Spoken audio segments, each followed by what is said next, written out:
lalu Jumat kita sudah belajar banyak dari Romo Sudar tentang bagaimana konstruksi epistemologi yang dilakukan oleh para ilmuwan, para filsuf itu terjadi saling kritik. Berarti epistemologi yang bertujuan untuk mengukuhkan kebenaran itu terbuka untuk kritik dari berbagai perspektif. Romo Sudar minggu lalu sudah menunjukkan bagaimana Aristoteles mengkritik Plato tentang ide absolutnya Plato. Lalu Romo Sudar juga menunjukkan bagaimana Kant dikritik oleh Hegel. Menurut Hegel, Kant masih sangat subjektif, gitu. Hegel mengusulkan agar bagaimana untuk memahami kebenaran kita harus melihat dalam fenomenologi, ya, realitas, yang pendekatan evolusi roh. Itu. Lalu Karl Marx pun dia mengkritik Hegel dan menghadirkan dialektika materialis. Minggu lalu Romo Sudar berakhir di Rotary yang menawarkan epistemologi hermeneutik, ya, untuk memahami realitas kebenaran, karena masalah bahasa itu jadi masalah substansi untuk mendeskripsikan realitas yang kita lihat. Walaupun terakhir di materi terakhir Romo Sudar memberikan komentar bahwa kritik Rotary terlalu sempit dan Romo Sudar Rotary terlalu pragmatis. Minggu lalu 1 jam kita berdiskusi untuk mencoba melihat bagaimana kritik yang terjadi di dalam konstruksi epistemologi. Kali ini Romo Edi Kristianto, Prof, ya, akan menghantar kita untuk memahami epistemologi dan metodologi dalam bidang teologi. Ya, tadi Pak Sem sudah mengatakan bahwa kadang-kadang humaniora, filsafat dan sains ini sering berselisih. Kadang-kadang sains dan teologi sering berselisih. Kadang-kadang ada ilmuwan mengatakan, oke, teologi hanya urus iman saja, tidak bisa dikonstruksi secara episteme, gitu ya. Nah, kali ini Romo Edi akan menghantar kita untuk memahami bagaimana epistemologi dalam bidang teologi. Romo Edi adalah ketua program ilmu teologi STF Triakara, lalu Prof dalam bidang sejarah gereja di STF Triakara. Aktif menulis banyak buku Romo Edi, ya, S2 dan S3 di Universitas Kepausan, ya, Romo, di Gregoriana, Roma, Italia. Romo, metodenya, apakah ada, kalau Romo mau menyampaikan materi lalu bertanya jawab, lalu lanjut materi, silakan, ataukah mau menyampaikan materi di akhir yang tanya jawab, bisa juga, Romo. Untuk metode silakan Romo yang senyaman Romo. Waktunya saya berikan, Romo. Terima kasih. Oke, terima kasih.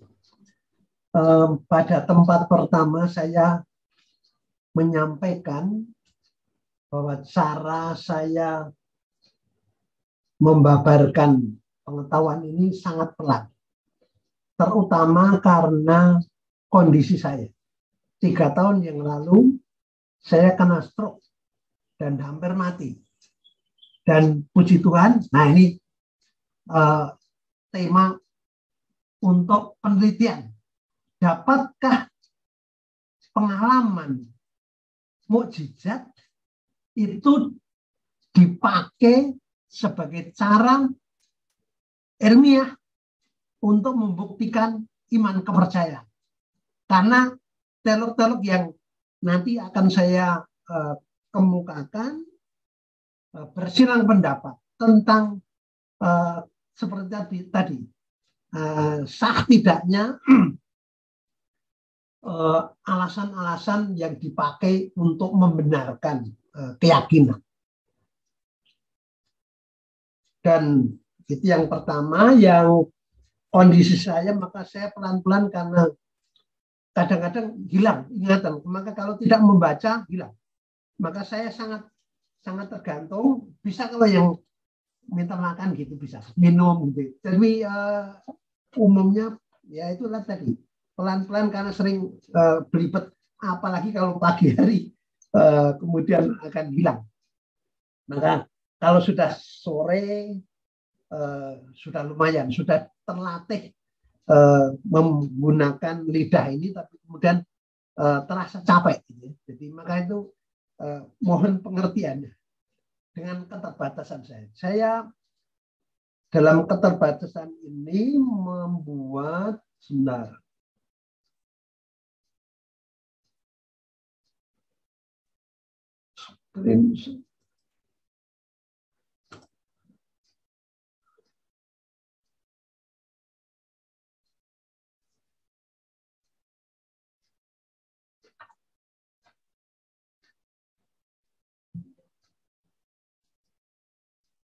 Ya, saya menyiapkan makalah yang semoga sudah saudara-saudari terima dan sedikit baca.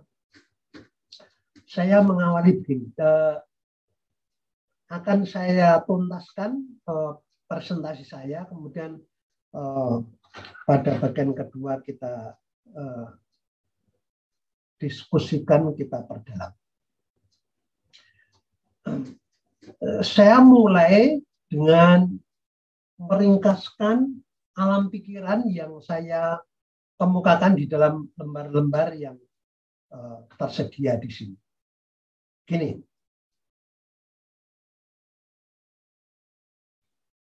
kita mau membicarakan relasi antara epistemologi dan metodologi di dalam teologi. Akhir-akhir ini, dalam pembacaan saya yang terbatas, diskusi tentang dua ilmu itu tadi, epistemologi dan teologi atau filsafat pada umumnya, dan teologi sudah jenuh, dalam arti tidak banyak dibandingkan abad sebelumnya. Sangat gegap gempita dalam diskusi. Maka saya merumuskan begini, mengaitkan duduk perkara dan isi kedua terminologi dalam terang teologi. Saya sudah sengaja memakai itu.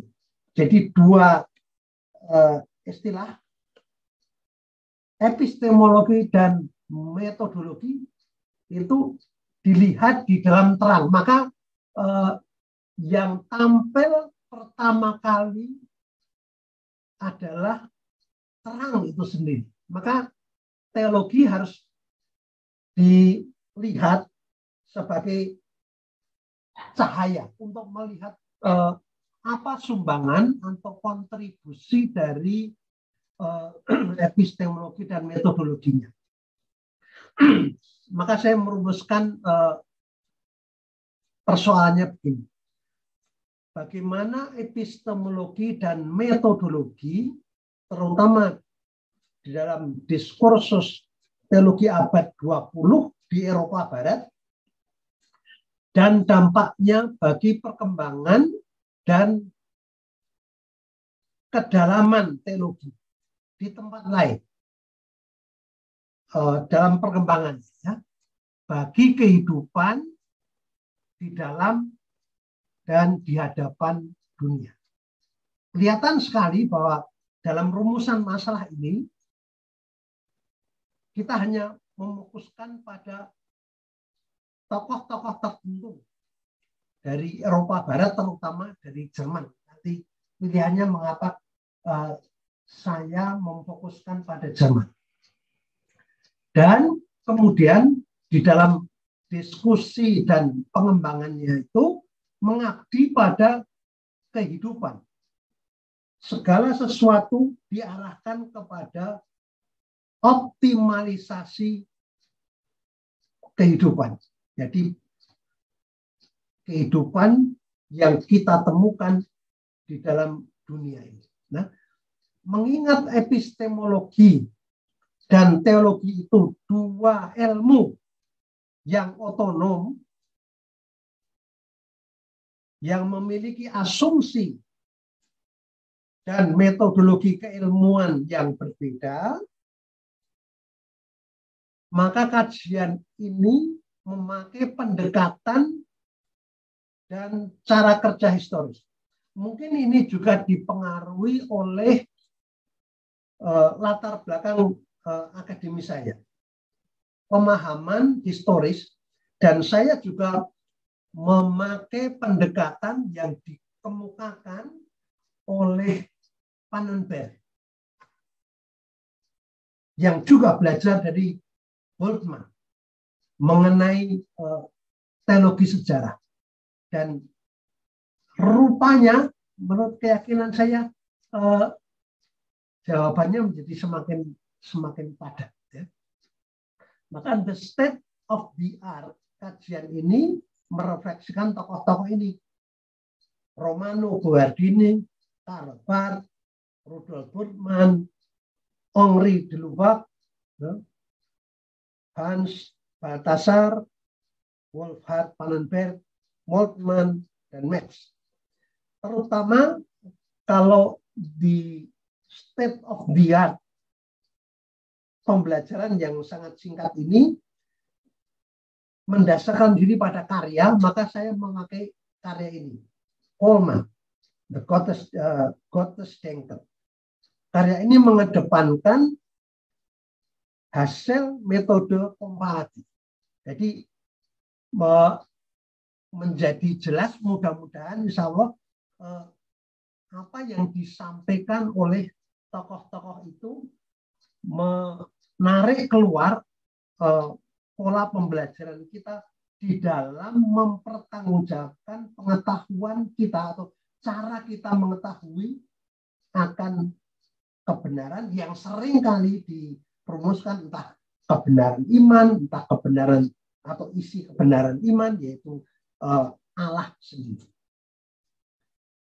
Dan terutama menjadi ragam humaniora yang kritis, berkarakter, dan berkontribusi bagi manusia yang tidak bisa dilihat pada hanya satu aspek, ya, rasio, tetapi juga bukan hanya perasaan atau masa lampaunya, tapi juga bukan hanya masa depannya, tetapi kompleks.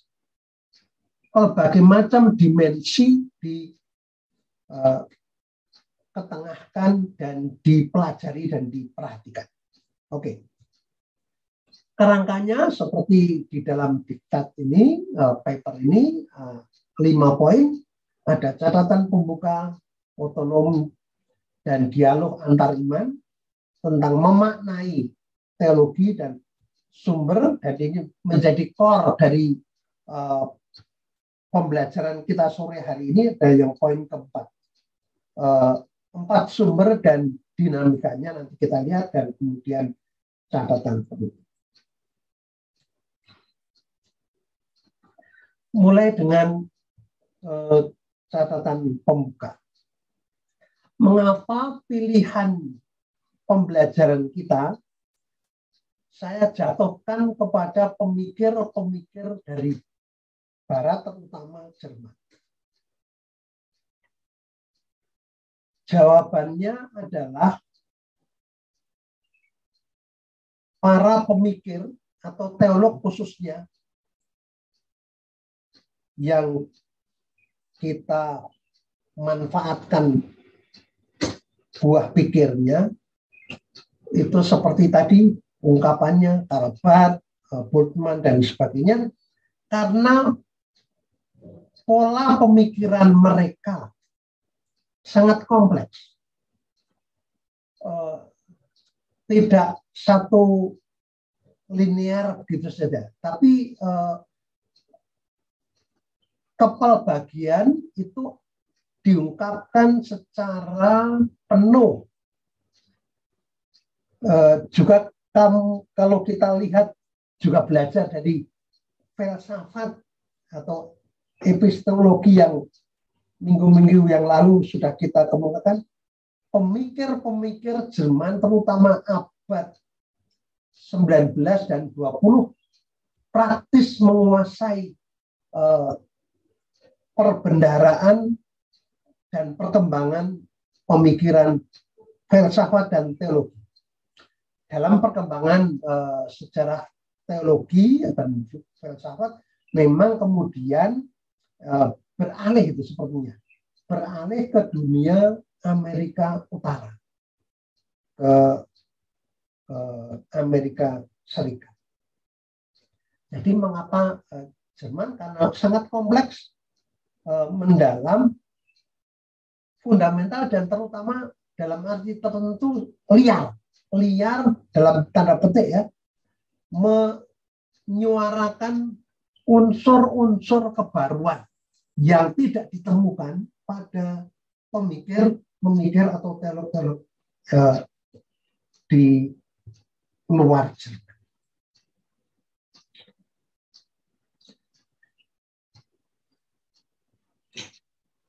Saya mulai dengan bertitik tolak dari pendekatan historis ini untuk menerangkan problematika kita dan bagaimana menguraikan masalah yang kita mau diskusikan. Di dalam perkembangan ilmu ada kesan yang sangat umum dan bisa kita mengerti dan kita amin. Ada perkembangan ilmu yang kesannya pertarungan antara ilmu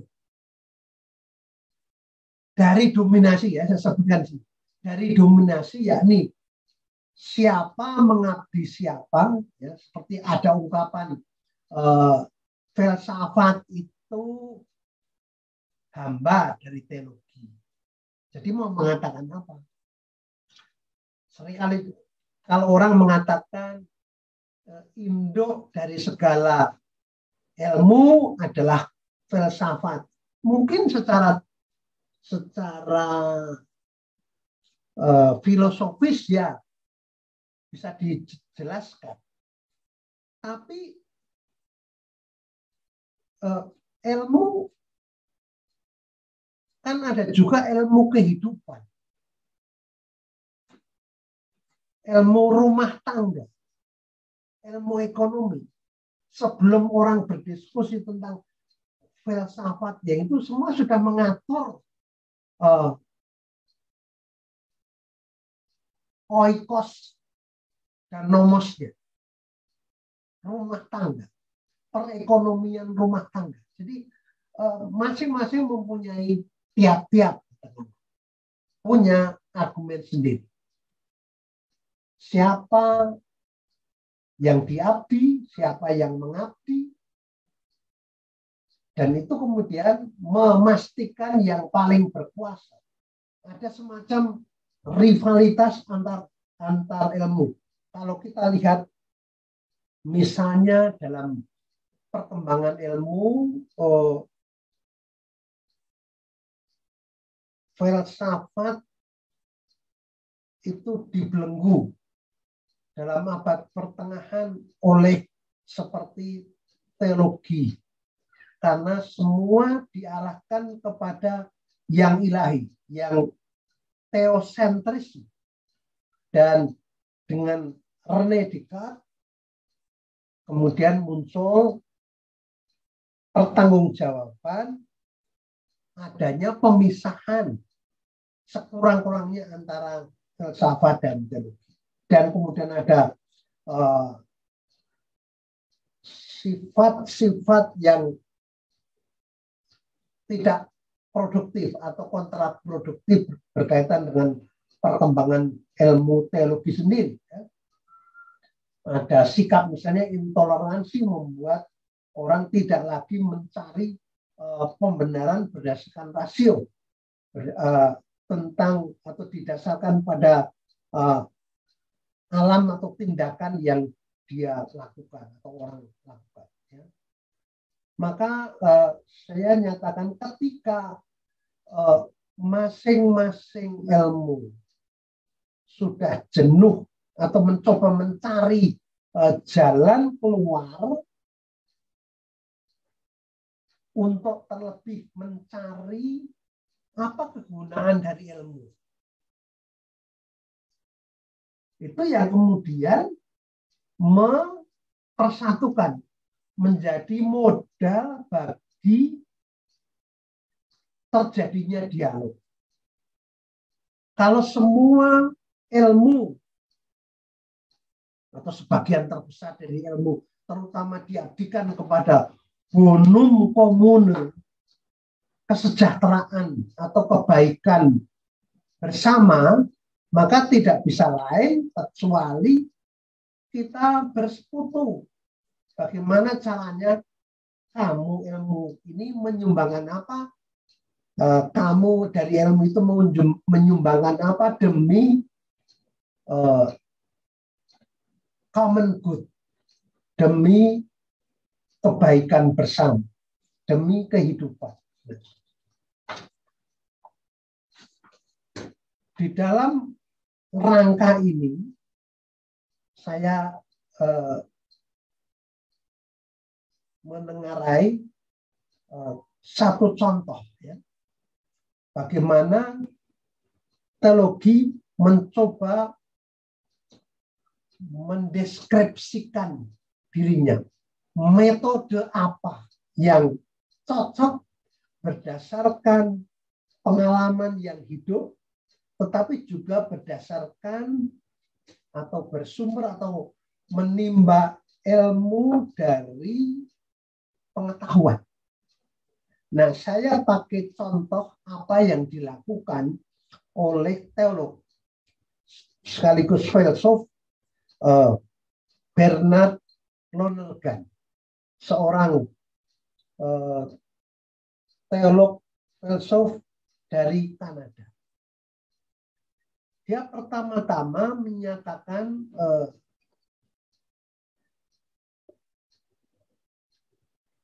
teologi lebih merupakan ilmu positif dengan berguru pada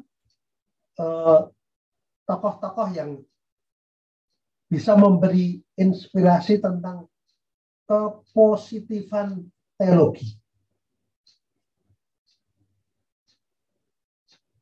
Itu dasarnya seperti yang dalam filsafat, di dalam positivisme, pengalaman. Ya meskipun ada kritik juga bahwa pengalaman saja tidak cukup. Seperti hanya pengalaman religius, kita tidak pernah mencukupi kalau pengalaman itu selalu bersifat terbatas. Tapi yang tidak dapat disangkal adalah bahwa ada kebenaran. Bahwasanya terbatas, ya, tetapi tidak terbantahkan lagi adanya unsur kebenaran. Nah, ini kemudian ada faktor-faktor yang lain. Misalnya perasaan, ini bidang psikologi agama misalnya untuk mendeskripsikan dan menelaah itu. Itu tentang kepositifan ilmu. Itu dari tradisi Jerman juga ada nyata di dalam tokoh-tokoh dari Heinrich Denzinger, ada Müller, dan Ignaz von Dullinger. Ya. Itu tentang kepositifan teologi. Dan ini didukung oleh pendekatan negatif. Misalnya seperti yang ditemukan di dalam sejarah teologi yang diungkapkan oleh pseudo Dionysius Areopagita yang disebut teologi negatif, yang kemudian beranak nantinya di dalam yang disebut sebentar teologi negatif dengan apopatik teologi. Bagaimana misalnya penderitaan itu dapat diterangkan. Kalau Allah itu maha baik, seperti diakui juga oleh Ayub. Tetapi dalam kenyataannya, mengapa ada penderitaan orang-orang yang dikenal sebagai baik? Dan memang diakui baik. Saleh sudah terbukti, katakanlah begitu. Bagaimana menjelaskan, bukankah kebaikan dari Allah akan menurun kepada manusia yang mengalami kebaikan? Bagaimana ketidakbaikan bisa diterangkan kalau itu memang berasal dari Allah? Nah, model-model ini mau menyatakan bahwa metodologi atau pendekatan transendental yang melampaui apa yang imanen ini, yang di dunia ini, yang terlihat secara kasat mata, itu secara umum diakui di dalam teologi Kristen. Jadi umumnya pendekatan transendental, meskipun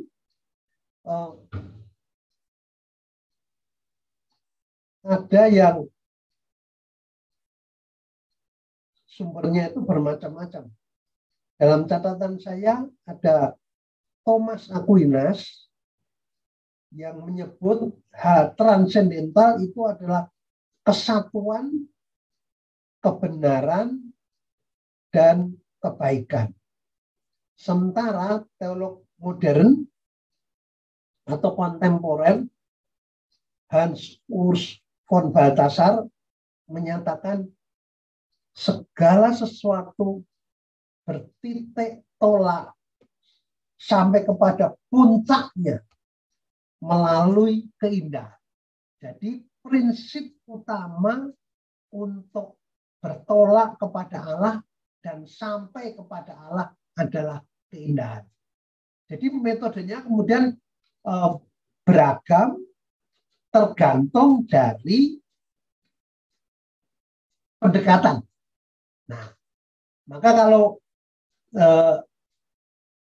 alam pikiran kita mau mendeskripsikan cara kerja kita adalah menguasai betul-betul pendekatan atau interpretasi mana yang kita ambil. Karena dari model-model itu kemudian dihasilkan yang sesuai dengan model-model itu.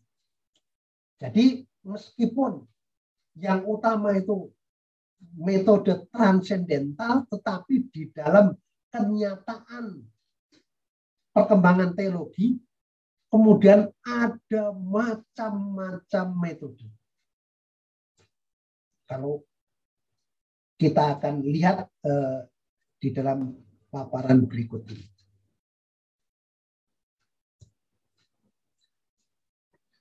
Kita mau memaknai teologi. Saya bertolak dari fakta ini. Karena itu wartawan dari Filipina yang memperoleh Nobel itu kan menyatakan tidak ada fakta kalau tidak ada kebenaran. Sebaliknya juga tidak ada kebenaran kalau tidak ada fakta. Apa yang paling mendasar di sini? Fakta adalah karya. Di dalam sejarah teologi ada karya Injil, kitab suci. Yang paling tua Markus, ada Paulus ya dalam yang menulis surat-suratnya, tapi juga ada karya yang sangat inspiratif dari Flavius Josephus yang membuat karya tentang peperangan bangsa Yahudi. Nah, di dalam karya-karya itu saya tuliskan di situ dinarasikan berbagai macam unsur. Unsur-unsur itu ada subjek, ada objek, ada keterangan, ada kegiatan, ada tujuan, ada pandangan si penulis sendiri, ada pandangan orang yang dilaporkan. Ini mau menyatakan karya-karya yang disebut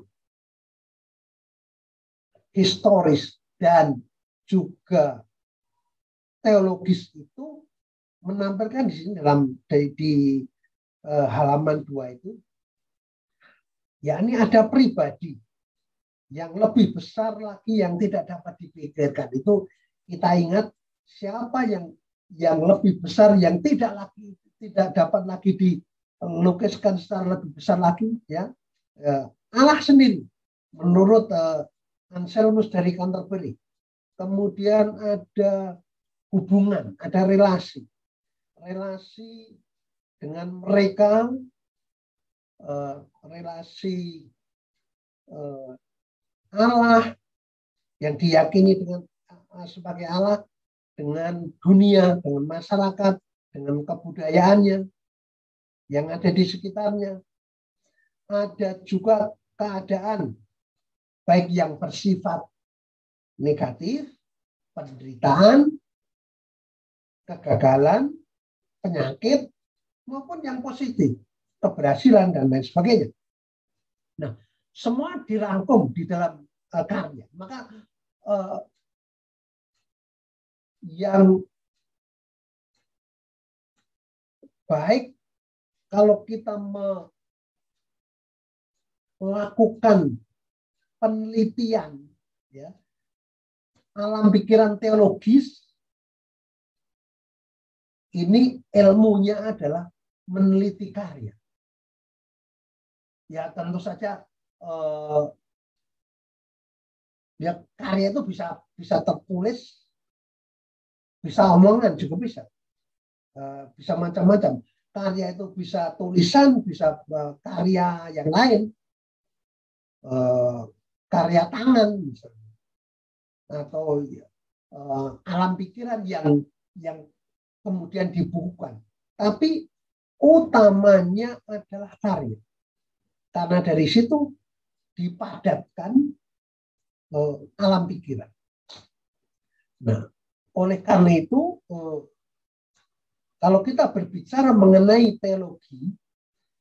teologi sendiri berhubungan atau mengungkapkan pola relasi. Nah, apa saja yang termasuk di dalam pola relasi yang disingkapkan di dalam teologi?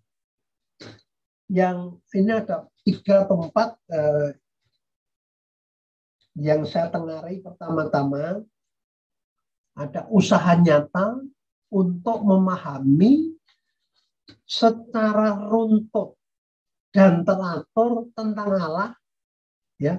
Jadi relasi dengan Allah dan relasi Allah dengan dunia, atau relasi orang yang beriman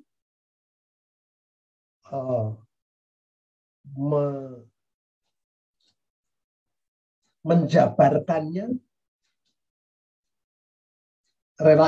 dijabarkannya relasi itu dalam hubungannya dengan dunia. Jadi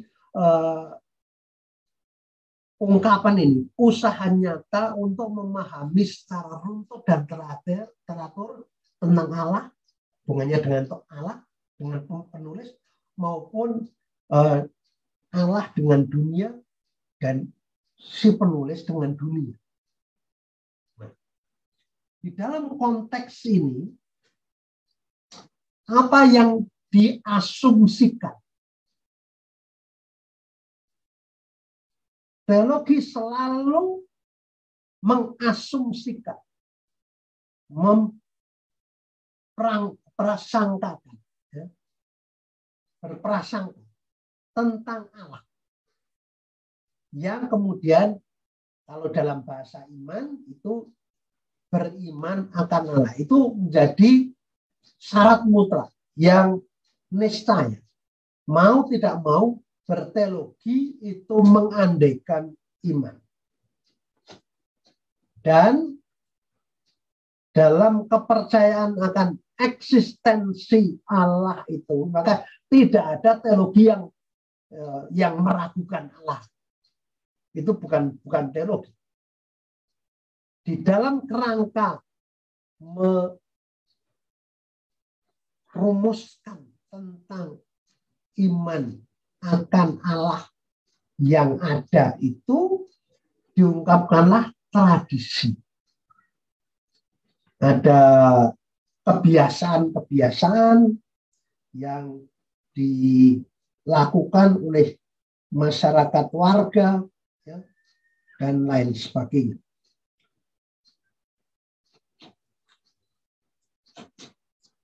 Misalnya kebiasaan di dalam masyarakat mengapa melakukan misalnya doa wirid, berdoa sebelum panen raya.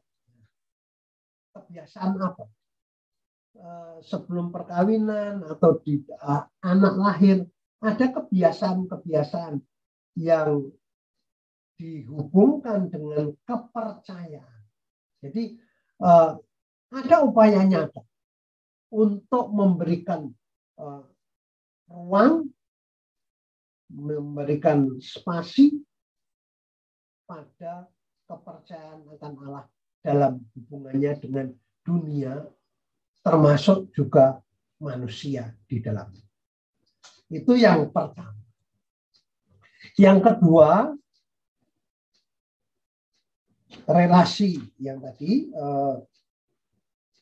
teologi itu mengungkapkan relasi yang berkaitan dengan akibat.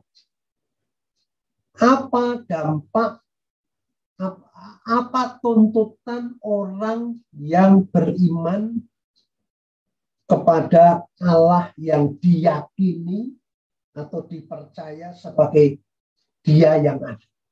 Maka ada implikasi iman kepercayaan akan Allah dalam bidang-bidang kehidupan. Saya ambil contoh misalnya di sini kebahagiaan. Yang memikirkan tentang kebahagiaan menurut Paulus dalam suratnya misalnya 1 Korintus ada ungkapan tentang kebahagiaan atau kebahagiaan dalam pemikiran Oskop Hippo Agustinus misalnya. Ada tulisan tentang kebahagiaan. Apa tuntutan yang dipenuhi untuk mencapai kebahagiaan? Dalam arti tertentu, karya-karya Paulus, Oskop Hippo atau Agustinus, tokoh-tokoh yang lain yang kita baca mungkin di dalam bacaan rohani kita, memberikan inspirasi. Dan pada gilirannya, inspirasi yang kita cabut dari pembacaan kita, terutama dari implikasi iman, kemudian kita laksanakan. Kalau iman itu akan bermakna. Juga kalau kita sama dengan kalau kita membaca kitab suci, kita beriman kepada Yahweh dan mempunyai implikasi kepada kita sendiri. Itu yang kedua. Yang ketiga, kita juga menemukan makna teologis tetapi secara peyoratif. kadang-kadang ada orang yang menyatakan sesuatu yang tidak bisa dijelaskan secara akal sehat itu kemudian kita tempatkan di dalam ranah teologis karena ketidakmampuan akal budi kita, keterbatasan kita, dan untuk membenarkan kondisi itu kita kemudian berlari kepada teologi spiritual misalnya. Dan bagaimana misalnya orang membicarakan tentang suatu tujuan yang sebenarnya melampaui keterbatasan kita. Misalnya apa yang akan terjadi sesudah hidup ini. Ya, kita bisa mengatakan macam-macam. Tetapi ya seperti Immanuel Kant mengatakan tidak bisa kita sampai kepada ya kenyataan sesungguhnya. Paling kita akan menemukan apa yang disebut nominal. Apa yang tampak saja.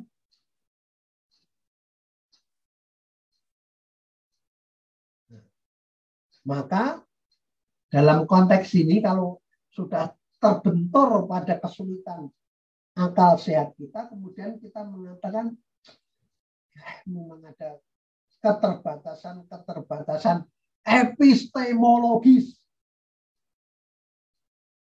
Lantas mau tidak mau kita memberi ruang pada iman kepercayaan. Nah itu seringkali itu bagian teologi, padahal seringkali untuk melarikan diri dari ketidaknyamanan kita menjawab pertanyaan-pertanyaan itu. Tapi kenyataan demikian, ketidakmampuan keterbatasan kita. Dan yang keempat,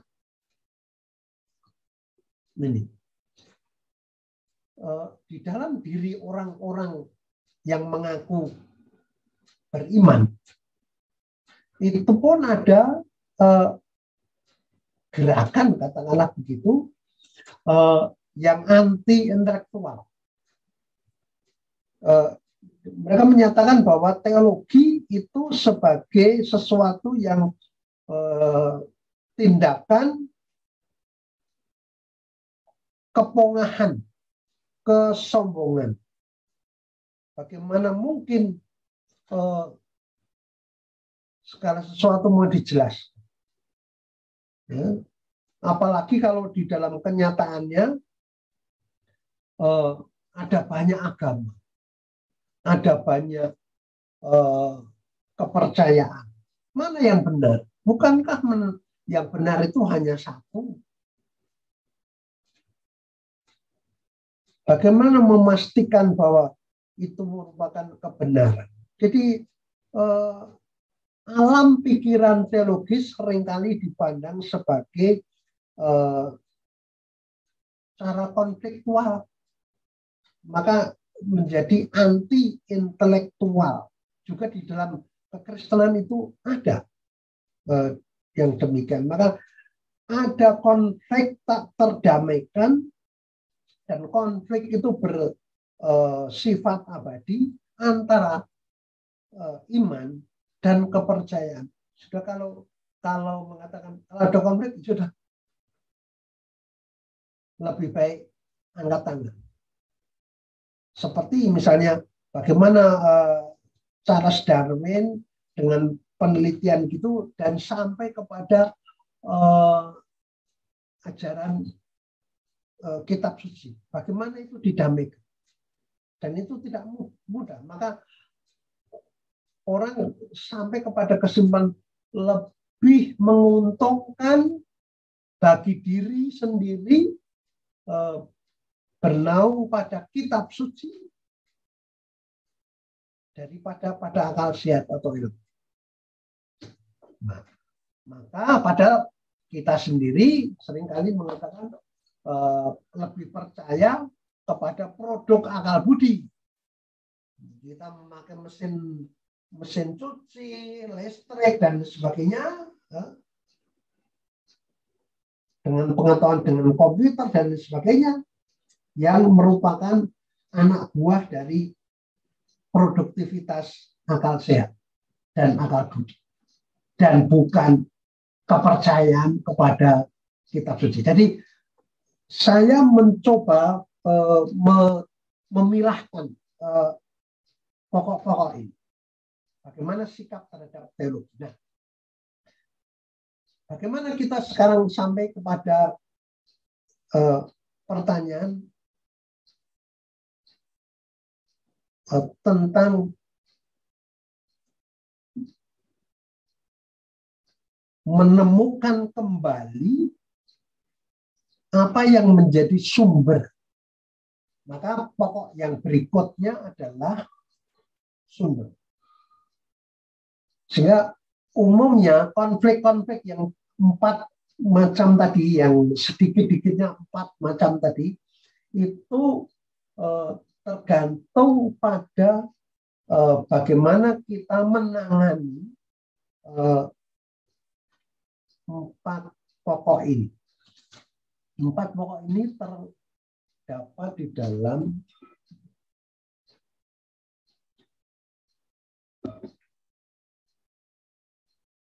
yang pertama, kitab suci. Saya pertama-tama sebelum masuk ke sumber yang pertama, saya mengutip apa yang dikatakan atau diinspirasikan oleh pemikiran Calvin. Di satu pihak, pandangan yang mau menempatkan iman sebagai unsur irasionalitas manusia. Iman sebagai unsur irasionalitas. Dan itu diungkapkan oleh Calvin. Allah adalah Allah justru karena dia menjadi manusia. Tetapi ada arus lain yang diungkapkan oleh Adolf von Harnack, teolog di bidang teologi sistematik dan sejarawan besar, yang menyatakan teologi sebagai ilmu yang bersifat ilmiah dapat membuktikan isi dan kodratnya. Jadi sepertinya sepintas sekilas ada perbedaan di situ. Di satu pihak seperti irasionalitas, tetapi teologi juga bisa membuktikan kalau diperlukan. Nah, saya kutipkan apa yang dikatakan oleh Edmund Husserl. Dia mengatakan dengan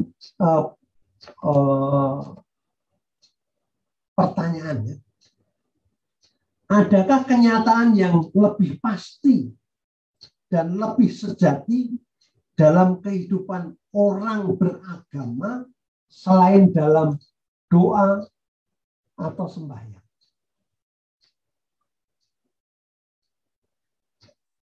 Mengapa? Karena di dalam doa diungkapkan, atau di dalam sembahyang diungkapkan secara paling tandas pengakuan siapakah dia atau orang itu di hadapan Allah. Tentu saja doa yang benar, ya, bukan doa seperti orang Farisi itu. Di dalam doa yang sejati. Atau misalnya dari Henry de Lubac sampai pada, kalau sampai kepada pembuktian, bukan bukti yang memberikan Allah kepadaku, bukan bukti yang diutamakan, dan kritik atas semua bukti juga tidak dapat mengambil Allah daripadaku. Sekali lagi, dengan cara berbeda mau menyatakan yang berbicara di sini adalah iman. Bisa dibuktikan berdasarkan kodrat kemanusiaan kita. Kodrat untuk bersimpuh di hadapan Allah. Nah, itu yang pertama. Kemudian kalau saya pakai kata-kata dari Karl Jaspers yang mengatakan bukti itu berarti kematian iman. Padahal sementara para rasionalisme, penganut paham rasionalisme menyatakan bukti itu segala-galanya. Segala sesuatu yang tidak bisa dibuktikan tidak masuk akal, ya tidak benar. Padahal di sini diungkapkan kedalaman epistemologi seorang beriman. Terutama di dalam keutamaan bersimpuh di hadapan yang maha tinggi. Kemudian ungkapan yang lain menyatakan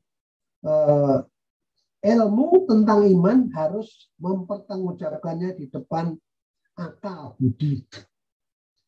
Ya, kalau kita mengatakan fides coherens intellectum, iman yang mencari bentuk pembenaran akal budi, iman. Atau ungkapan Latin yang lain mengatakan credo ut intelligam. Saya percaya supaya saya berpikir supaya percaya.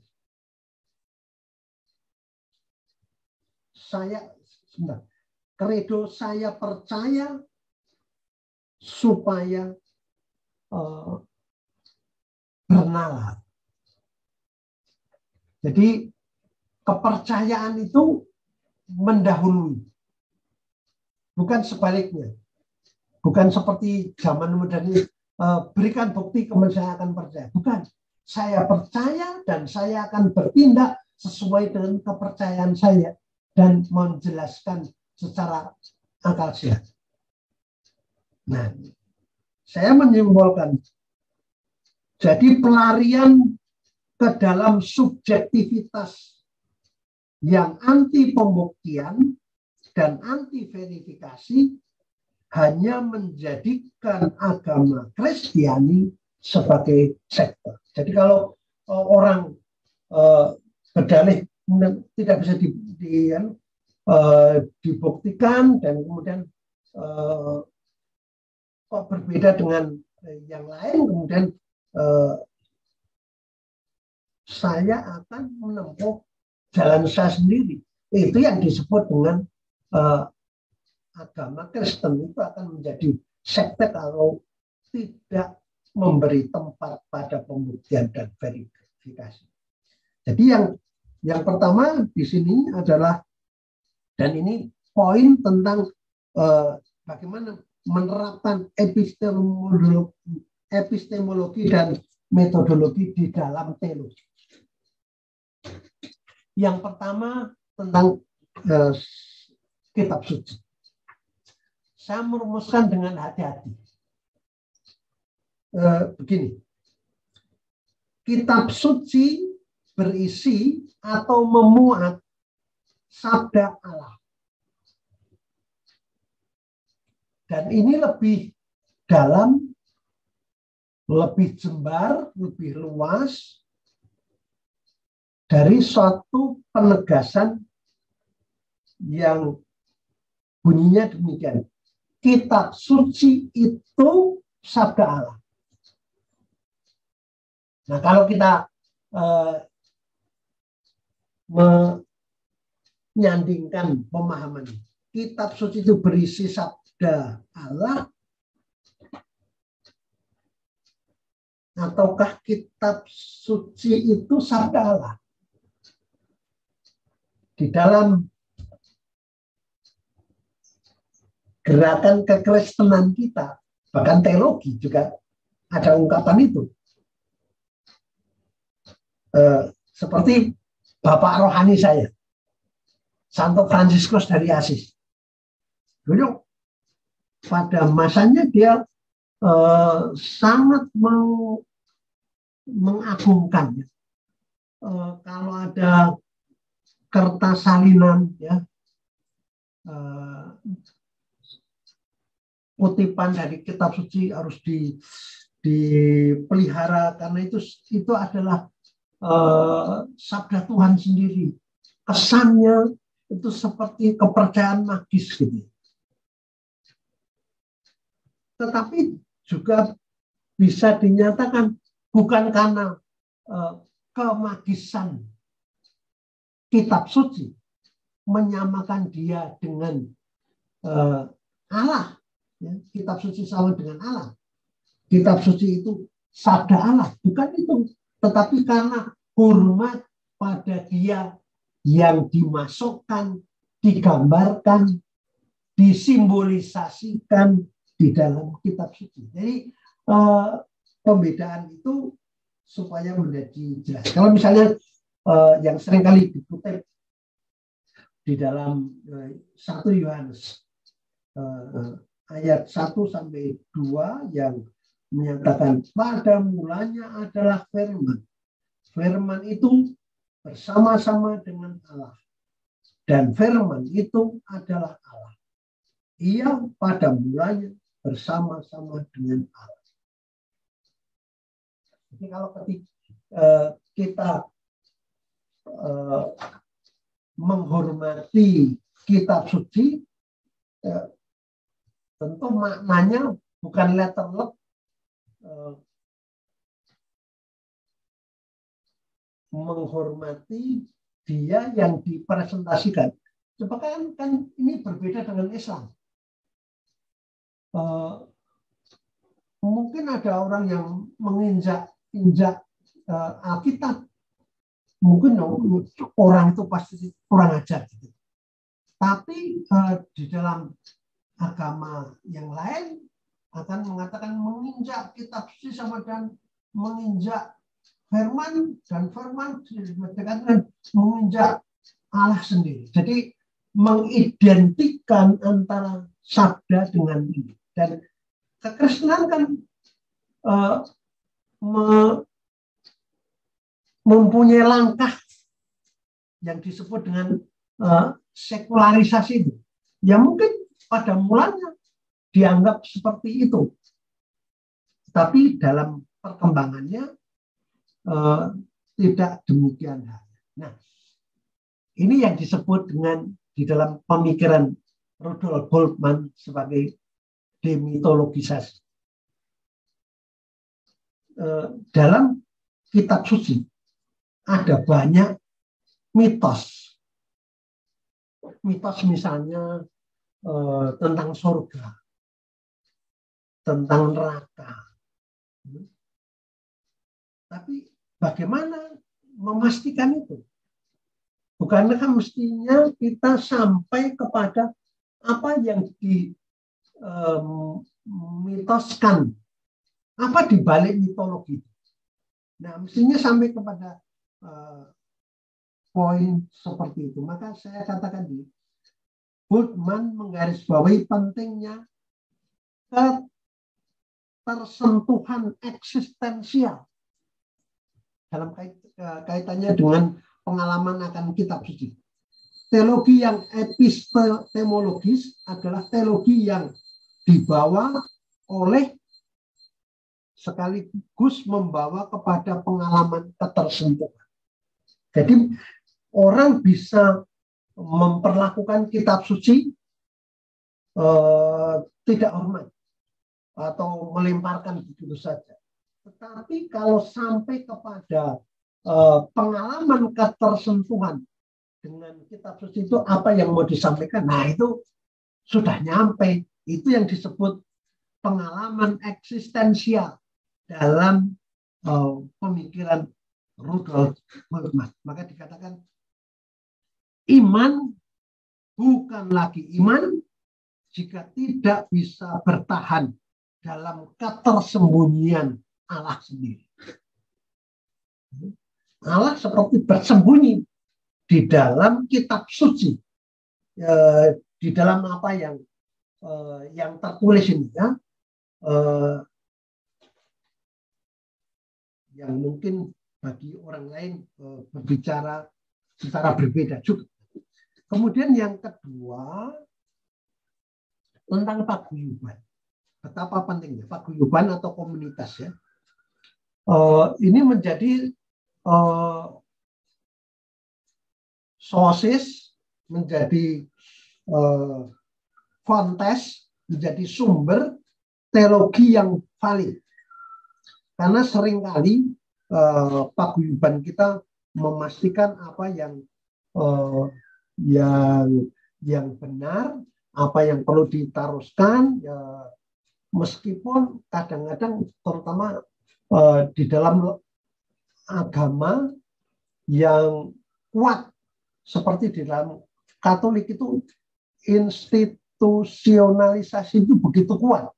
Seringkali menyatakan bahwa ajaran gereja seperti hanya setara dengan ajaran Kristus Yesus. Saya mengatakan bahwa di sini kalau kita berbicara tentang infalibilitas, itu infalibilitas gereja yang harus mewartakan Kristus Yesus, bukan mewartakan dirinya sendiri. Gereja perlu memperlihatkan Kristus dan segala yang bukan Kristus, misalnya tentang paus, hierarki, Maria, Santo Santa, itu hanya tambahan. Jadi jangan dicampur adukan. Di dalam pengalaman agama Katolik itu pernah demikian. Juga mungkin masih juga sekarang, meskipun dilakukan apa yang disebut adjornamento, pemutakhiran sekarang perlu dimurnikan. Kemudian yang ketiga, tradisi dan perkembangan peranan akal budi. Saya mau menyatakan bahwa di dalam pemikiran Eropa Barat, dua yang paling menentukan, yaitu koherensi dan justifikasi. Dengan kepercayaan yang koheren dimaksudkan kepercayaan yang tidak bertentangan dengan dirinya sendiri, yang bermanfaat, yang berguna, dan bisa dijelaskan dengan memberikan ruang spasi pada peranan akal budi dan rasionalitas.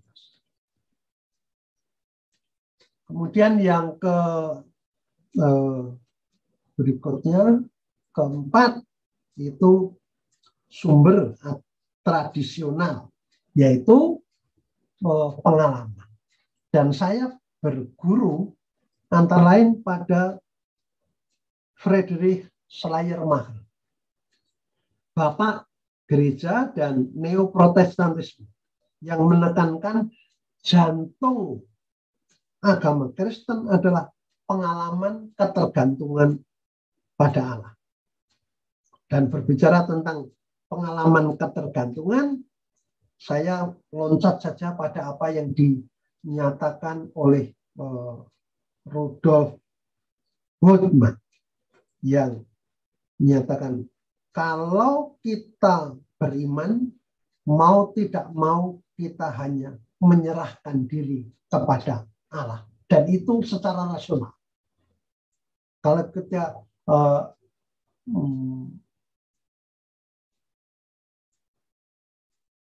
Dietrich Bonhoeffer itu ketika dia ditanyakan kepadanya,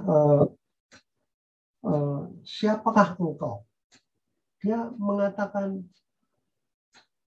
saya adalah milikmu, ya Tuhan. Itu mau mengatakan dua hal. Dia menyerahkan segala-galanya kepada Tuhan, apa yang ada padanya. Dan yang kedua, menyerahkan siapakah aku ini adalah milikmu ya Tuhan.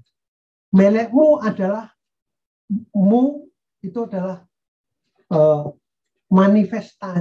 termanifestasikan di dalam komunitas, di dalam gereja. Maka memberikan kepada komunitas, kepada gereja, terutama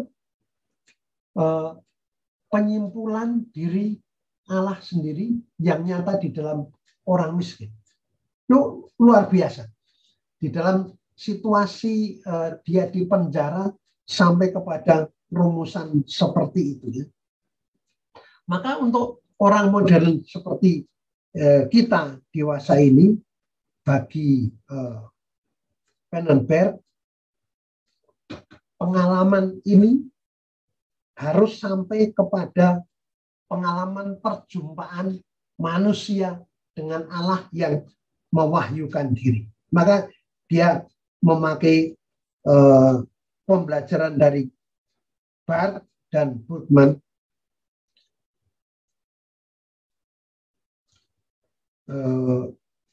Pannenberg kemudian mengatakan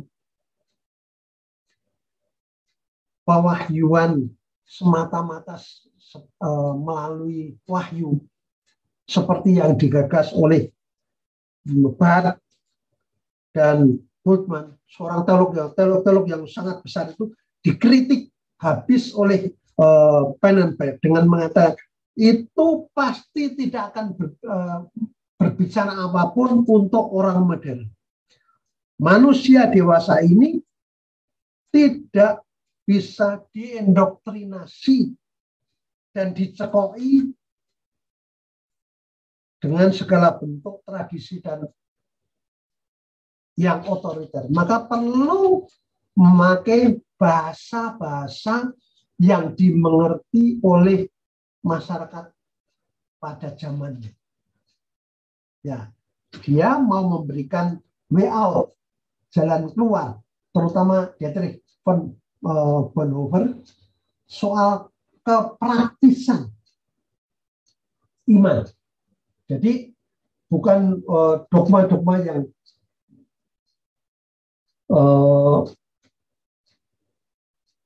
tidak atau menyita seluruh pemahaman kita. Yang misalnya tentang Trinitas. Mungkin sampai dengan saat ini kita tidak bisa lagi menjelaskan. Terlalu berbelit. Terus kemudian sampai kepada kepraktisan. Bukan dogma yang kita hafalkan, tapi kepraktisannya, teologi konkret.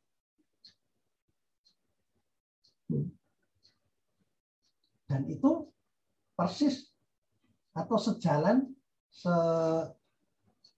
senasib dengan apa yang digagas oleh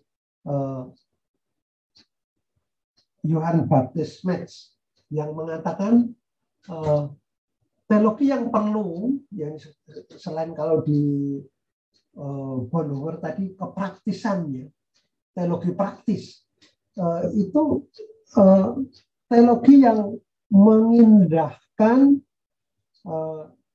episteme yang berciri corak naratif. Karena dari sejak semula komunitas atau paguyuban Kristen itu komunitas yang naratif, yang bercerita, bersharing, berbagi dalam solidaritas, dalam pengalaman iman, bukan dalam argumentatif. Meskipun pada gilirannya juga kalau diperlukan dia akan menandingi demikian. Saya sudah bicara 1 jam, maka saya hanya terakhir saya mau menyatakan begini.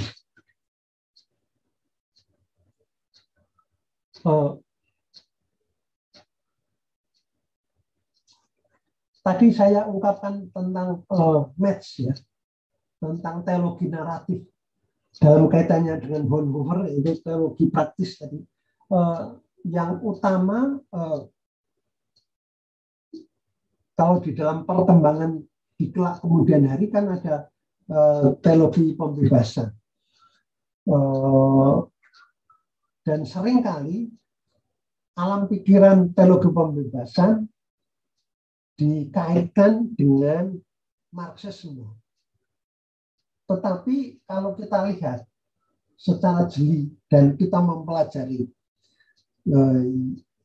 Johannes Baptist Metz, dia mengatasi secara tuntas pemikiran Marx kalau itu diterjemahkan di dalam teologi, yaitu memberikan tempat yang sangat leluasa di dalam perannya, yaitu peran memoria atau anamnesis. Karena di dalam Marxisme tidak ada kenangan. Yang ada adalah ketertindasan, ya kemudian membuat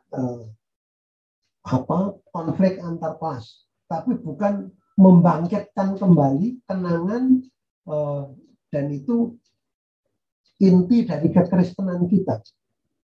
Kenangan itu membangkitkan akan gairah kita mengatasi penderitaan di dunia di dalam teologi pembebasan. Oke, ya terakhir. Ini yang saya pungut dari alam pikiran ini, dari Markham, 4 model. Kalau kita terjemahkan epistemologi di dalam dunia modern, di dalam teologi pasca kolonial, teologi identitas, itu kaitannya dengan misalnya teologi Minjung, Dalit, atau Kerbo Lumpur dari Filipina. Itu identitas, teologi perempuan dan lain sebagainya. Dan teologi baru itu untuk mengatakan yang akhir-akhir ini berkembang itu adalah teologi baru untuk mengatakan melampaui tradisi yang ada, seperti halnya di dalam kelompok evangelikal atau gerakan misi. Maka teologi misi menjadi sangat kuat. Jabaran tentang epistemologinya pun beragam. Bagaimana menebarkan inti iman kepercayaan kita. Terakhir, saya mau mendeskripsikan ini.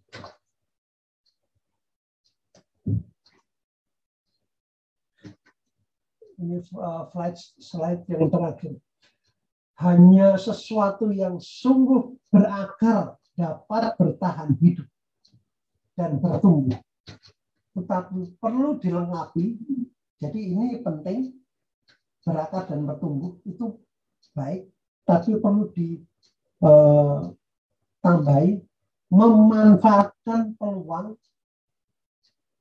dan yang telah tersedia, terutama, dan saya mau menarik keluar teologi naratif yang tadi diketengahkan oleh Johannes Baptist Metz.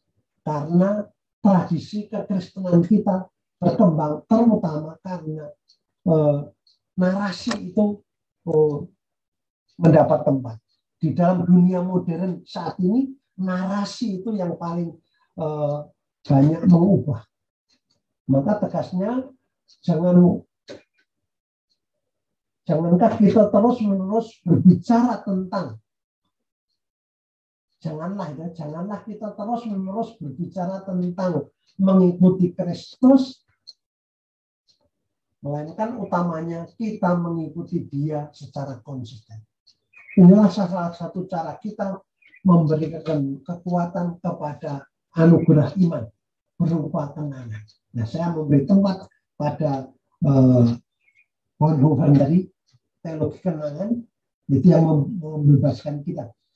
Agama Kristen sejak semula bukan paguyuban argumentatif apologetis, melainkan persekutuan naratif, saling bertukar pengalaman, dan iman, sifat solider dan sosial. Sekian saya buka kesempatan. Terima kasih.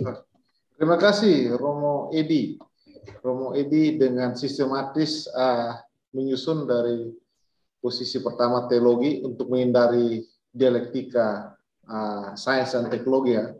Romo Edi dari awal masuk dengan mengatakan bahwa sains, dia menjawab kegelisahan ketika sains dan filsafat tidak menemukan sampai pada persoalan, teologi di situ mampu menjawab berbagai persoalan. Lalu Romo Edi masuk kepada sumber-sumber kebenaran yang digunakan dalam epistemologi teologi dan berakhir pada teologi naratif ya Romo, yang menceritakan tentang kenangan, karena itu yang tidak ada dalam Marxisme. Oke Bapak Ibu, silakan bagi yang mau bertanya atau berdiskusi silakan, bisa raise hand atau bisa di kolom chat, silakan. Kalau bisa saya jawab ya, kalau nggak bisa ya minta maaf, kalau nggak bisa. Oke, silakan. Ada Bapak Ibu?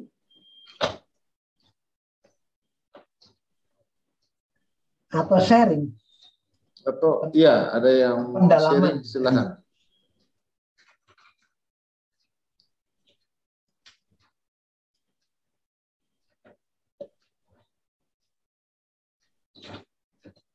Pertanyaan saya, Romo Edi, tadi ketika Romo Edi paparkan tentang 4 ya, sumber kebenaran dalam teologi, itu kitab suci, paguyuban, tradisi, dan perkembangan akal budi, dan pengalaman akan Allah.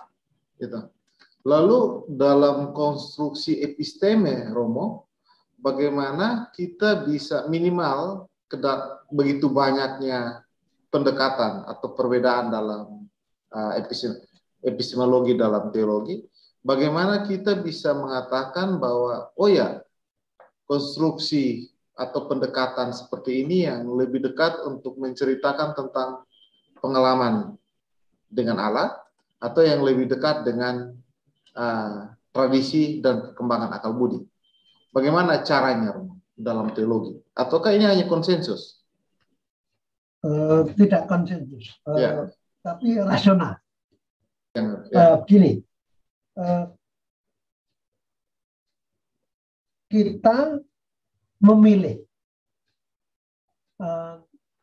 dalam aliran manakah kita mengembangkan alam pikiran kita. Pasti pilihan kita, misalnya sekolah,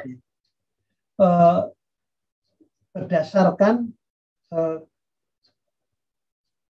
reasoning tertentu, dan itu memang bisa diuji dan harus diuji terus-menerus.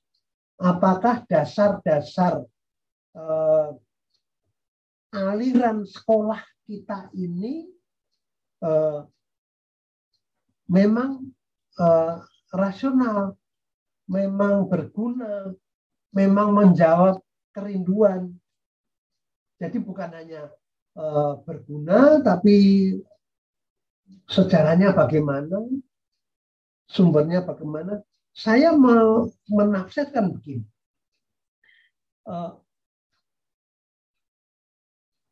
Tidak ada sekolah manapun, sekolah itu maksudnya aliran teologi manapun, yang bisa mengklaim sebagai pemilik satu-satunya kebenaran.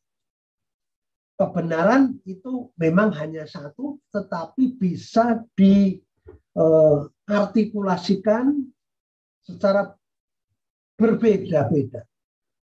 Dan mungkin cara pengertian itu kadang-kadang bersinggungan. Bahkan bukan hanya bersinggungan, tapi berkonflik. Tapi tidak apa-apa, asal dijelaskan bagaimana runtutannya. Maka sekolah dengan latar belakang historisnya, reasoningnya, latar belakangnya, tujuannya, aliran yang mempengaruhi itu diuraikan. Tapi kalau ada macam-macam kebenaran, kalau di dalam satu sekolah yang sama, itu umumnya tidak. Yang ada hanyalah variasi, tapi kebenaran dalam menafsirkan itu umumnya kan hanya satu guru. Kalau kemudian ada yang mau berbeda, pasti kemudian muncul perguruan yang lain. Maka dalam arti tertentu macam-macam pokok pikiran tadi diuraikan dan kemudian akan saling melengkapi pemikiran-pemikiran yang ada.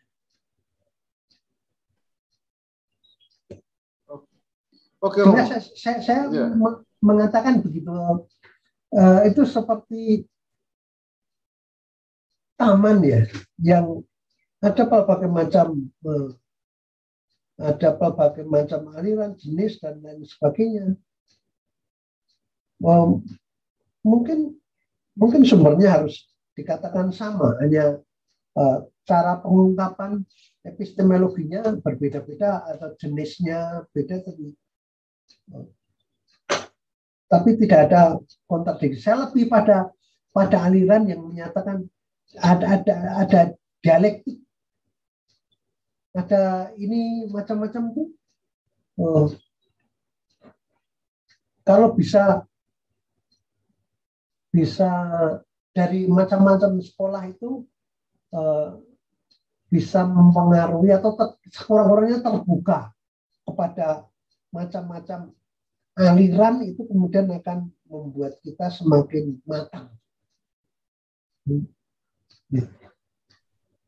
Baik, Romo. Ini ada satu pertanyaan dari Bu Sri di room chat. Bagaimana mengelola ruang imanensi dan transendensi pada saat menginterpretasikan metodologi teologi? Oke, menarik. Mengelola ruang imanensi dan transendensi pada saat kita mengimplementasikan metodologi ya, teologi. Ini agak susah ini.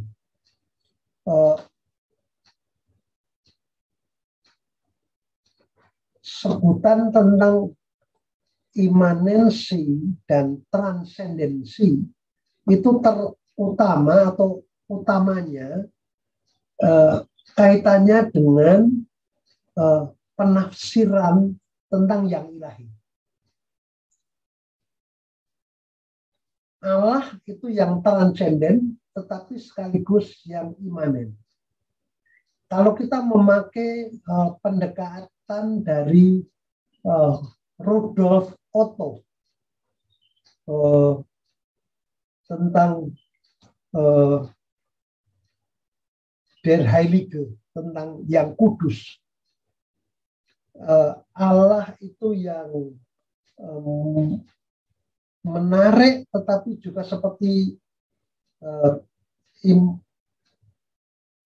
tremendus et fascinosus. Jadi menggentarkan tetapi juga menarik. Nah, ini pola yang dipakai untuk Allah, sebutan untuk Allah itu.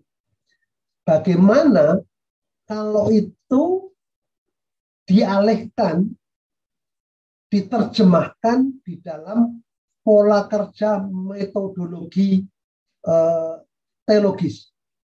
Tadi kan pertanyaannya menempatkan ruang imanensi dan transendensi, yaitu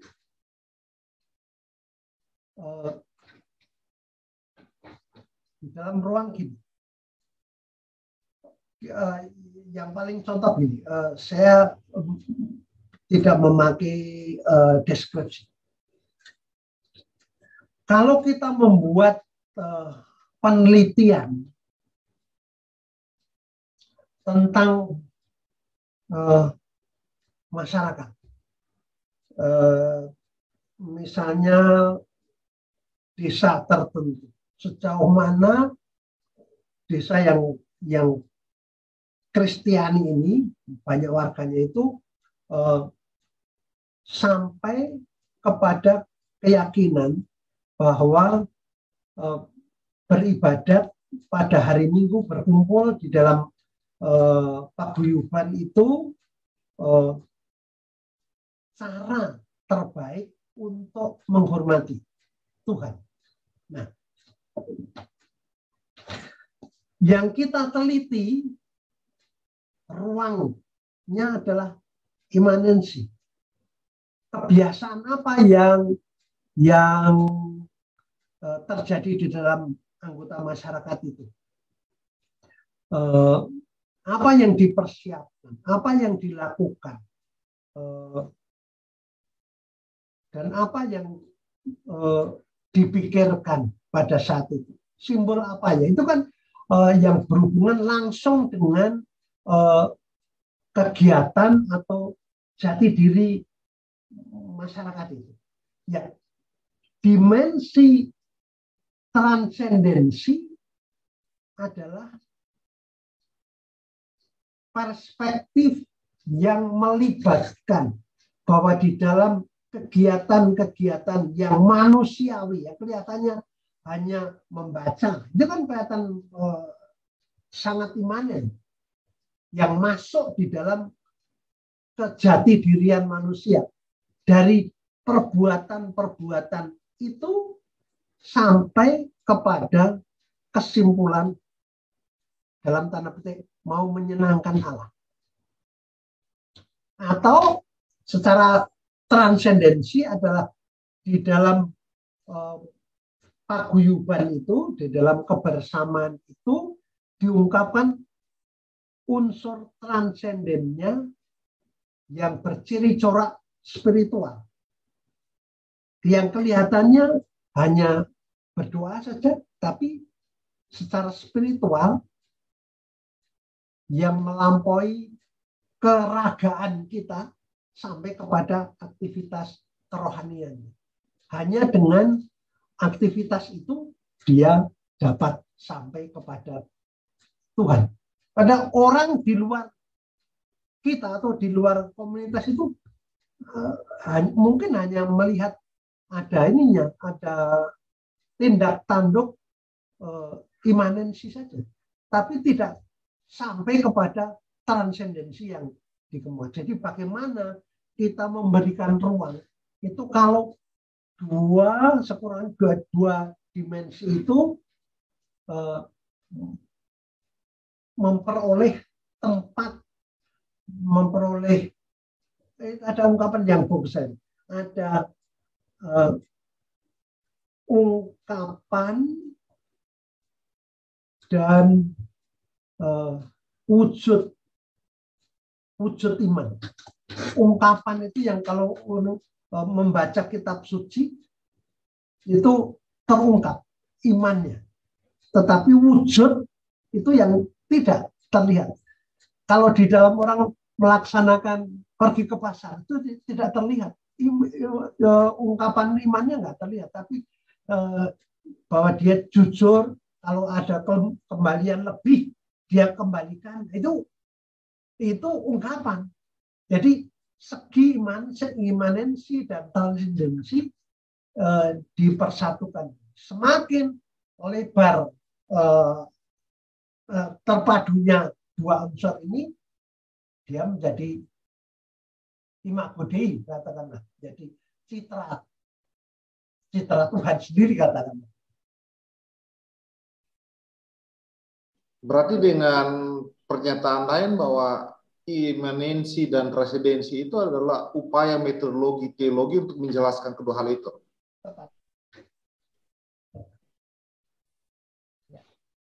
Baik Romo, karena saya orang sosial yang kadang-kadang akal budi saya juga terus ini mau believe not believe ataukah mau terbukti lewat rasionalitas. Terima kasih Romo atas penjelasannya. Ya, makasih Kak Ruki. Ya, terima kasih Bu Sri. Oke, Romo, ada pertanyaan berikut dari Pak Agastya Kristi. Apakah benar bahwa dalam teologi pada dasarnya ada upaya manusia untuk memahami Allah dari kacamata Allah? Teologi. Sementara epistemologi adalah upaya manusia untuk memahami Allah dari sudut pandang manusia. Yang pertama tadi, apakah benar bahwa teologi adalah upaya manusia untuk memahami Allah dari kacamata Allah? Teologi. Yang kedua, epistemologi, upaya manusia memahami Allah dari sudut pandang manusia. Epistemologi. Ya, itu tidak bisa dikatakan begitu. Semuanya cara manusia untuk memahami Allah. Tidak bisa cara Allah memahami, itu yang berteologi itu kita. Teologi gotok, ya, Allah yang berbicara. Maksudnya Allah yang saya mengerti, Allah yang saya imani itu berbicara kepada kita. Pola yang seperti tadi dinyatakan, kalau epistemologi itu tentang manusia kepada Allah, itu pola yang sudah kita tinggalkan. Terlebih mau pendekatan konfliktual. Justru di dalam pendekatan teologi dewasa ini lebih memanfaatkan apa sumbanganmu, apa yang dapat kamu berikan kepada kami, dan mungkin atau kami juga bisa memberikan kepada. Jadi dengan kata lain, misalnya epistemologi, apa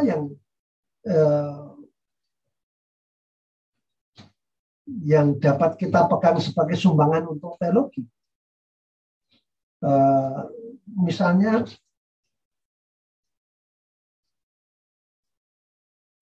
di dalam filsafat ketuhanan, Feuerbach, Ludwig Feuerbach atau Karl Marx itu kan mengatakan itu proyeksi atau tentang opium. Kelihatan sekali epistemologi filosofisnya itu hanya tataran manusiawi doang, tidak lebih dari itu. Padahal baik Feuerbach maupun Karl Marx dengan menyatakan opium atau proyeksi itu, epistemologi filosofisnya itu tidak berbicara tentang Allah pada dirinya sendiri, tapi tentang Allah yang dia pikirkan, gitu ya. Kaitannya mungkin dengan agama atau apa, tapi tidak berbicara tentang Allah pada dirinya sendiri. Saya dari pemikiran-pemikiran tadi, kita kan bisa mengatakan akhirnya kita tidak tahu. Kita hanya meraba-raba. Maka iman tidak lain adalah mencemplungkan diri, memasukkan diri di dalam ketidakpastian. Itu iman. Dan teologi dengan pengandian itu tadi, asumsi atau prasangka itu tadi, bahwa Allah itu ada. Nah, kalau memang Allah itu tidak ada, ya kita lihat saja. Kita adanya hanya bertaruh di dalam kehidupan. Hiduplah, nah itu Max Scheler di dalam etika filosofisnya kan mengatakan, marilah kita bertaruh. hiduplah seakan-akan Allah itu tidak ada. Dan saya akan mendukung bahwa Allah itu ada. Kemudian ya sudah, kita akan bertaruh sampai akhir.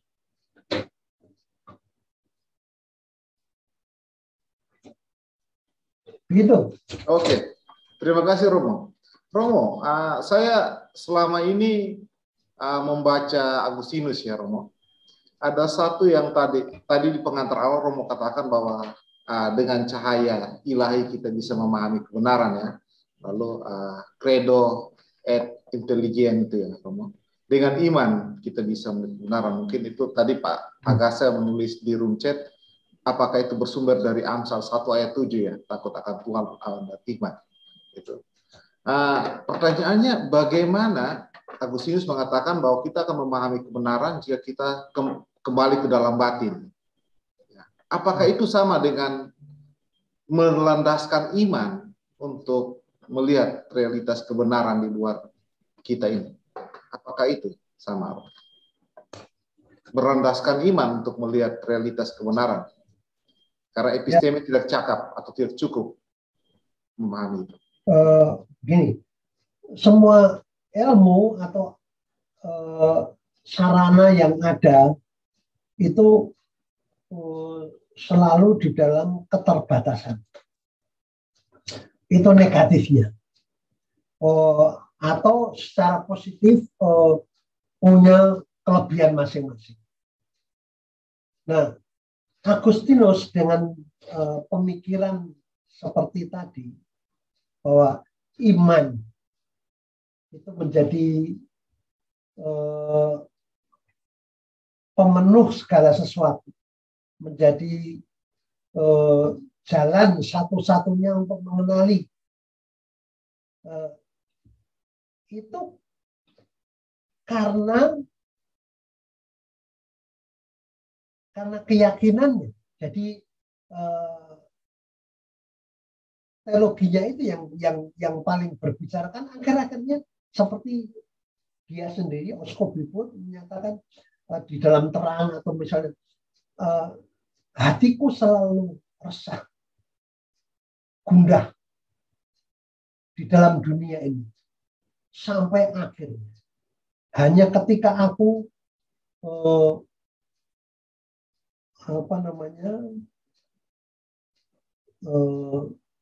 bersujud kepadamu, beristirahat dalam jiwamu, aku menjadi tenang. Maksudnya itu kan ketika dia masih hidup selamanya akan khawatir semuanya, takut, tapi setelah kematiannya perjumpaan dengan Tuhan menjadi tenang. Itu kebenaran yang eksistensial, benar.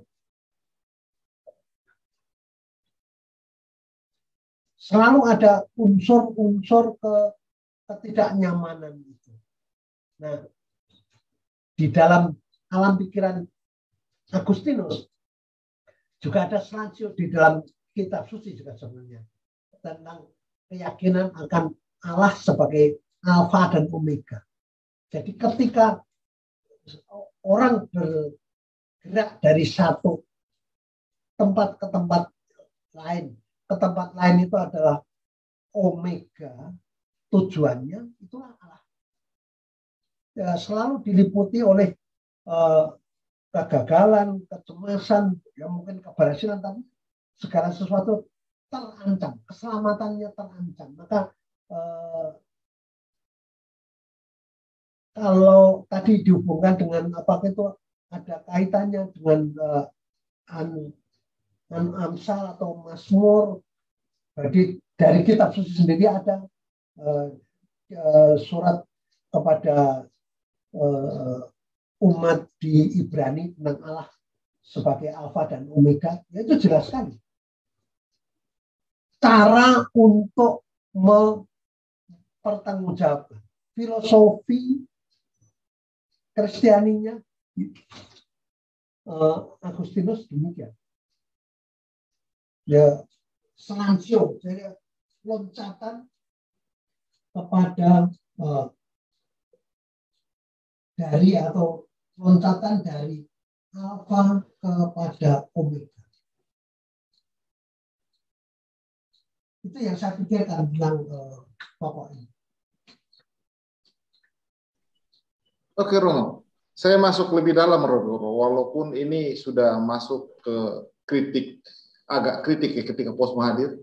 Lalu apa perbedaan epistemologi dengan nihilisme, misalnya, Romo?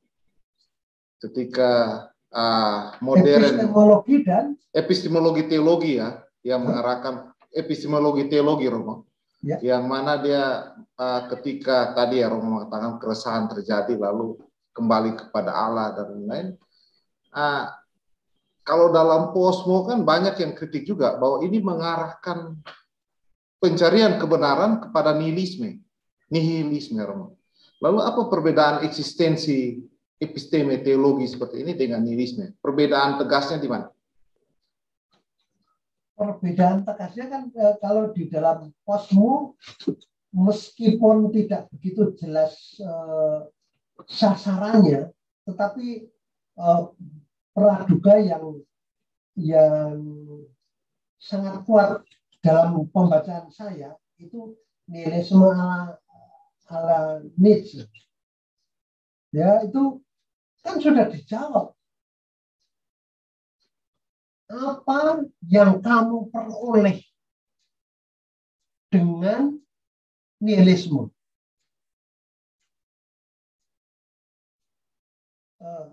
Dengan kesia-siaan itu apakah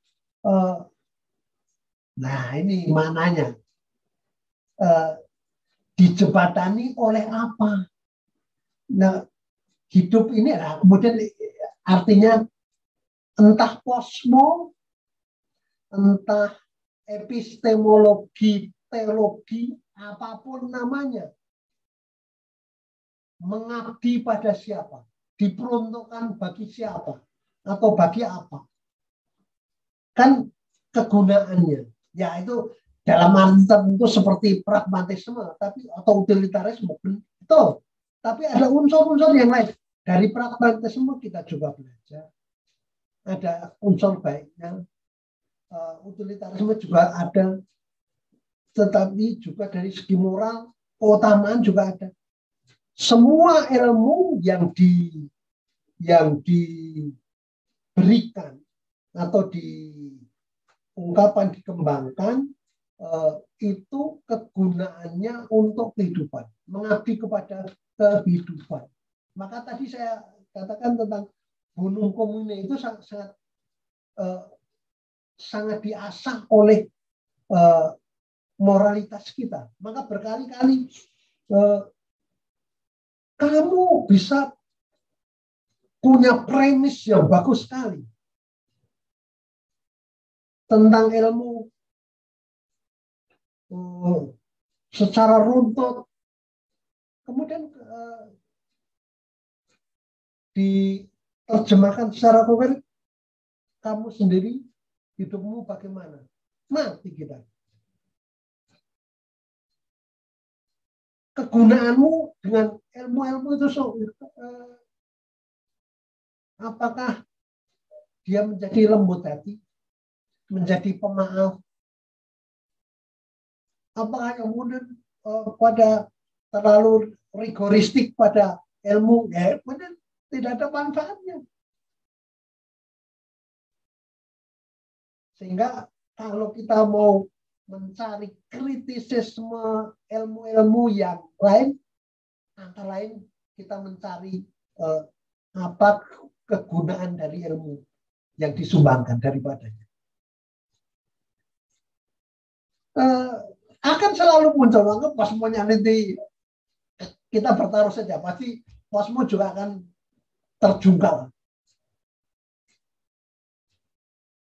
Dan teologi pun akan memunculkan alam pikiran yang baru lagi. Akan selalu. Jadi ini bukan kata terakhir. Kita mencoba mencari menuju yang terakhir. Begitu, saudara. Oke, terima kasih banyak Romo. Bapak Ibu yang mau bertanya masih bisa. Oh ya, ini ada satu lagi Romo, mahasiswa S3, membicarakan tentang metodologi teologi. Bagaimanakah model berpikir untuk memperoleh kebenaran dari yang transenden dengan pemikiran manusia yang terbatas, untuk berusaha menyelami pemikiran Tuhan yang tidak terbatas. Jadi bagaimana upaya manusia memahami yang tidak terbatas itu padahal dalam pikirannya sendiri terbatas. No. Itu. Karena akan timbul yang namanya subjektivitas egosentrik. No. Ya. Subjektivitas itu direlatifkan dengan menerapkan, mudah-mudahan kita sepakat, 4 sumber ini.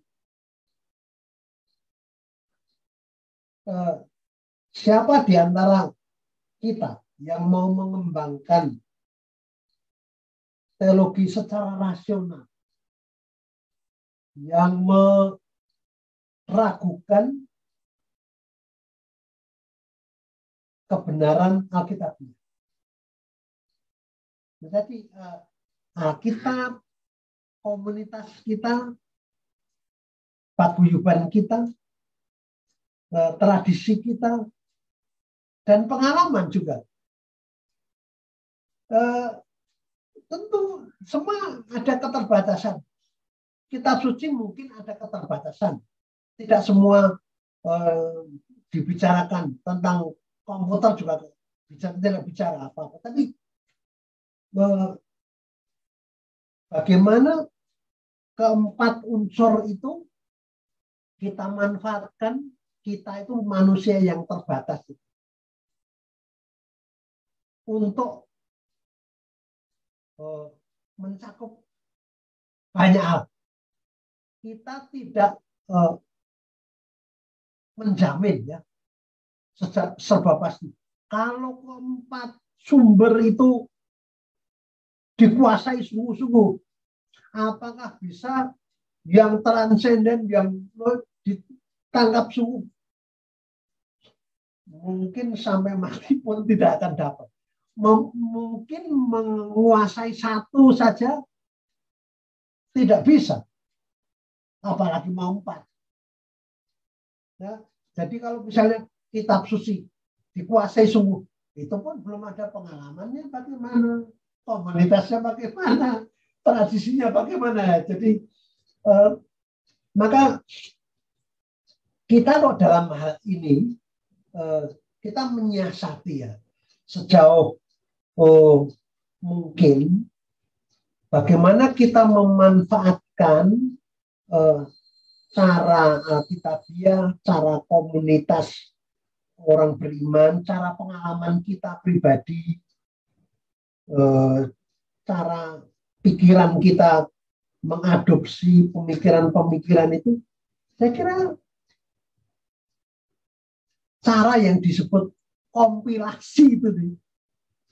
Kompilasi itu cara yang mungkin aman dalam arti tertentu. Jadi cara kita dalam keterbatasan kita bagaimana mengetahui ya mari kita cari dan kita cek apakah memang benar pun harus dalam mungkin tataran waktu tersendiri karena kita minum vitamin secara cukup, nutrisinya juga cukup ya. Mungkin lain kali kalau pengalaman kita berkembang, usia kita berkembang, kita juga berubah. Untuk tidak mengatakan berkembang saja. Jadi caranya sekurang-kurangnya 4 itu yang bisa. Mungkin yang lain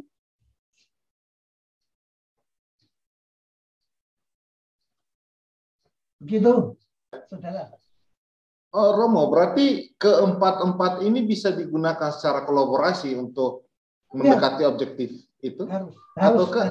Ataukah yang terpisah saja? Misalnya kitab suci itu studi hermeneutik, lalu paguyuban itu sejarah-sejarah gereja, lalu tradisi perkembangan ilmu akal budi terkait dengan etika terpisah seperti itu, ataukah memang harus kolaborasi?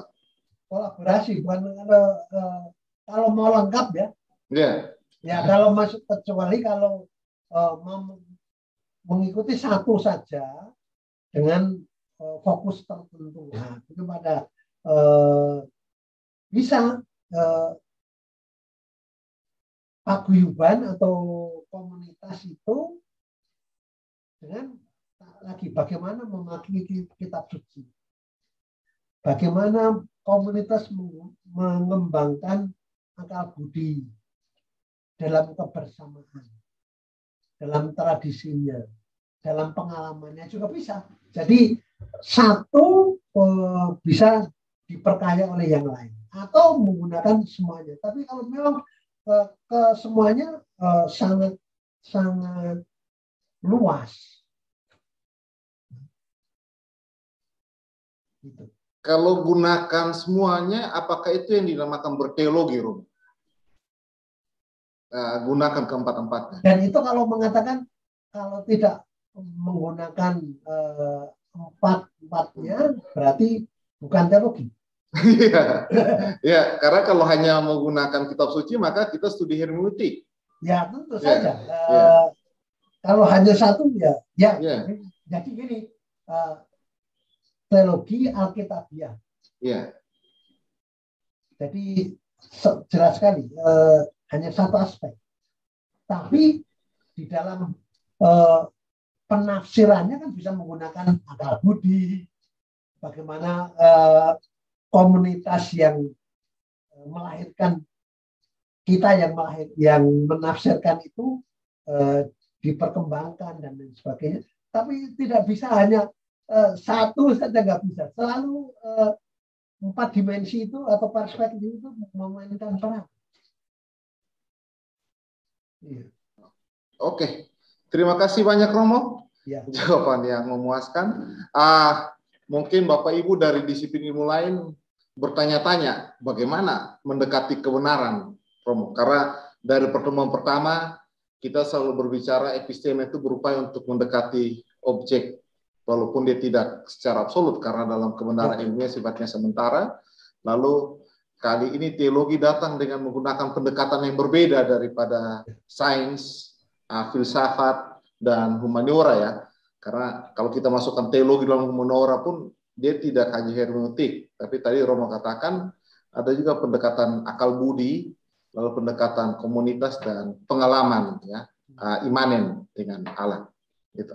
Terima kasih banyak Romo. Kita tinggal 2 menit, jadi saya tidak lagi buka pertanyaan karena nanti kita akan lewat.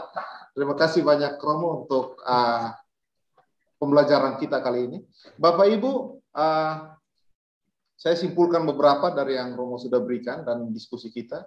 Ternyata epistemologi teologi memberi kita warna tersendiri. Tadi Romo sudah menghantar dengan mengatakan bahwa teologi menjadi pintu untuk kepada saat filsafat, sains, dan humaniora dengan berbagai persoalannya tidak bisa menjawab berbagai persoalan. Teologi masuk, tapi dengan pendekatan yang berbeda. Romo sudah menunjukkan 3 sumber untuk memahami, untuk konstruksi epistemologi dan metodologi teologi, yaitu kitab suci, paguyuban komunitas, tradisi, dan perkembangan akal budi, serta pengalaman imanen ya. Lalu Romo mengakhirinya dengan teologi narasi ya Romo, epistemologi teologi dengan narasi, karena apa? Naratif ini yang membuat dia berbeda dengan pendekatan ilmu yang lain, karena dia berbagi pengalaman imanen, karena Tuhan sangat luas tadi dalam diskusi kita ya, dia tidak terbatas padahal kita punya keterbatasan dalam memahami dia. Maka epistemologi teologi dia menggunakan 3 pendekatan ini untuk mengkonstruksi atau logos tentang Tuhan itu ya, theos ya Romo. Mungkin begitu. Terima kasih banyak Romo, dan terima kasih banyak Bapak Ibu. Oke, terima kasih Bapak Ibu atas waktunya mengikuti sesi terakhir. Terima kasih banyak Romo. Terima kasih Romo. Terima kasih Romo.